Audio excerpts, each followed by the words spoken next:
In the year 1162, between modern-day Mongolia and Siberia, a ruthless leader and great conqueror was born.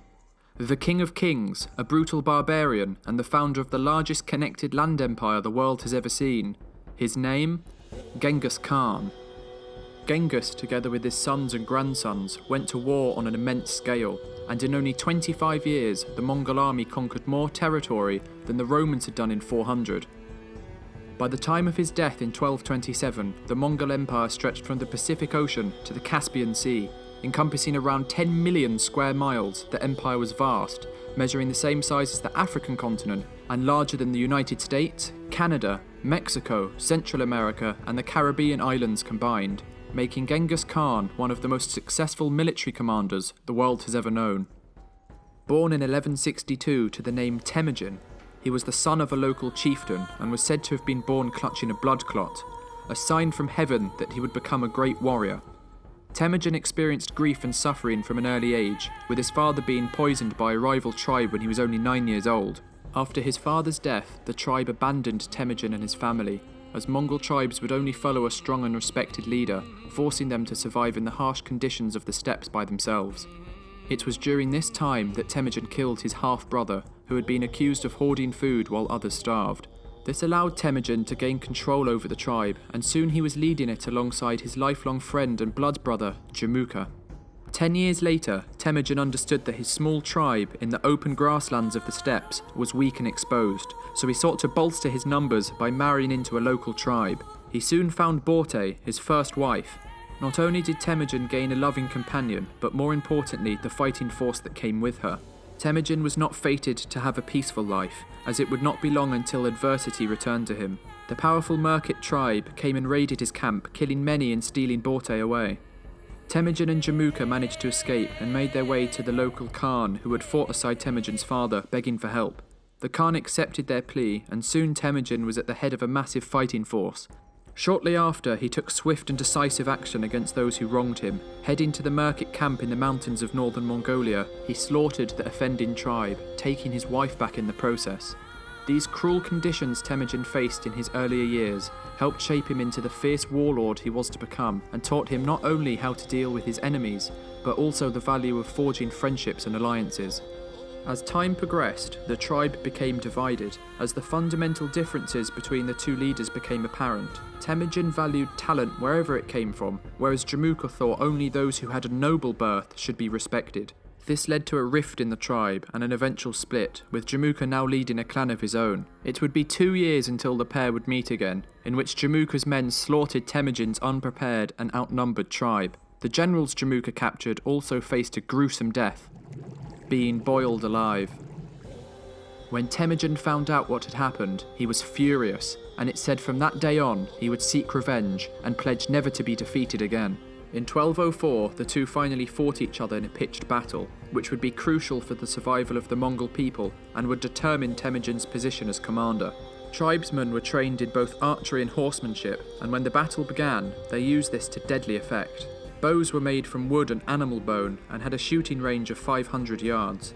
The military ranking was also based on the idea of meritocracy, so it was in this battle that Temujin proved his military genius. He told each warrior to light 5 fires on the eve of the battle, so Jamuka scouts would report an immense fighting force, striking fear into the heart of the enemy. As dawn broke, both armies advanced, and when close enough, Temujin's forces unleashed a barrage of arrows and used cavalry charges to demolish Jamuka's army. He then feigned retreat with some of his squadrons, luring his foe into a planned ambush where they were promptly slaughtered. This led to a decisive victory over his former blood brother, who fled from the battle. Jamuka was later betrayed by 2 of his generals and brought before Temujin. When he refused the second chance Temujin offered him, he was given an honourable death, and finally the Mongols were unified under one leader. To honour this great achievement, Temujin was granted the title of Genghis Khan in 1206, meaning universal leader. Genghis Khan soon turned his attention to the vast Chinese dynasties in the east. He knew the emperor would never allow such a strong and unified Mongolia on his borders, and so decided to take the first strike. Heading into China, the Khan's army plundered, raped and killed any who stood in their way until they reached the capital of the north, Zhongdu, now called Beijing. The city was one of the most advanced in the world, sporting 40-foot high walls that were completely alien to the nomadic Mongols. To get into the city, Genghis Khan used captured Chinese engineers to design siege equipment and camped outside the walls, cutting off vital supply lines. This lasted for so long that the Chinese began to starve to death by the thousands, many turning to cannibalism. When the Mongols went to take the city, they met reduced resistance and were able to take it with relative ease. This led to a month of plunder and destruction that enhanced Genghis Khan's reputation as a bloodthirsty murderer and brought the Mongol Empire to new heights.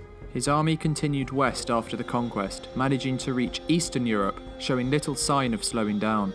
Genghis Khan died in 1227 during his final conquest into China. According to the secret history, his last words were, "I have conquered for you a large empire, but my life was too short to take the whole world. That I leave to you."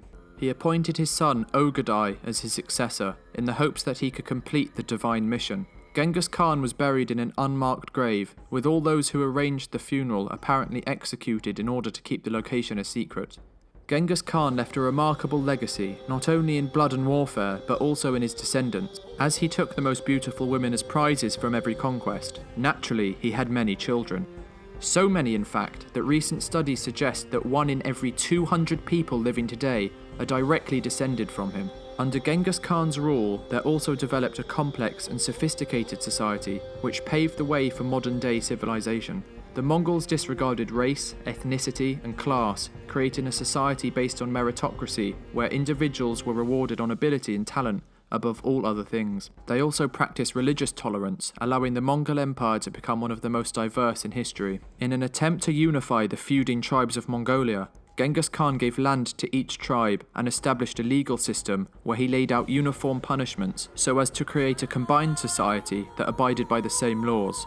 He also forbade the enslavement of any Mongol, helping to solidify equality for all citizens. He also offered protection for the merchants travelling across his empire, leading to the re-establishment of the legendary Silk Road that enabled the transportation of goods and technology from east to west. This path was so valued and well protected, it was said that a man could walk from one end of the Mongol Empire to the other with a gold plate on his head and never be attacked. This also enabled the spread of Chinese culture and ideas to the growing civilizations in Europe. Trade surged, and new technology such as paper, gunpowder, and the compass made its way to the West, igniting the Renaissance just a few generations later. While there is no doubt that Genghis Khan was a cunning and ruthless warlord, it is debatable whether he was just an evil barbarian or managed to benefit the world in some way.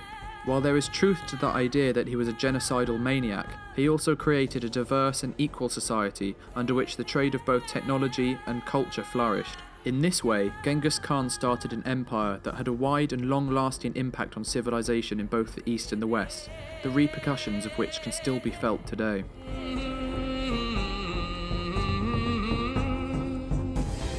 Thanks for watching. Remember to like and subscribe, and for exclusive rewards, check out our Patreon page.